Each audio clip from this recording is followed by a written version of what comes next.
গণতান্ত্রিক প্রক্রিয়াকে বারবার দীর্ঘায়িত করা হয়েছে। আমাদের এবার যাতে আর দীর্ঘায়িত না হয়, 24-এর গণ অভ্যুত্থান যাতে ব্যর্থ না হয়, পুরনো সংবিধান এবং পুরনো শাসন কাঠামো রেখে একটি নতুন বাংলাদেশ বিনির্মাণ সম্ভব নয়। কেবলমাত্র সরকার পরিবর্তন করেই আমরা কিন্তু আমাদের জনগণের যেই কল্যাণ সেটি সম্ভব নয়, প্রকৃত গণতন্ত্র বাস্তবায়ন সম্ভব নয়।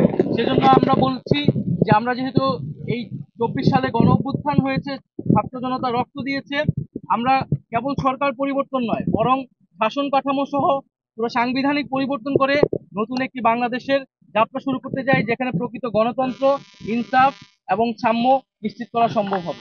আওয়ামী লীগের রাজনৈতিক ফয়সালা এই বাংলার মাটিতে করতে হবে। গণহত্যার বিচার দ্রুত সময়ের মধ্যে কার্যকর দেখতে চাই এবং বিচারিক প্রক্রিয়ার মাধ্যমে আওয়ামী লীগের রাজনৈতিক ফয়সালা এই বাংলার মাটিতে করতে হবে।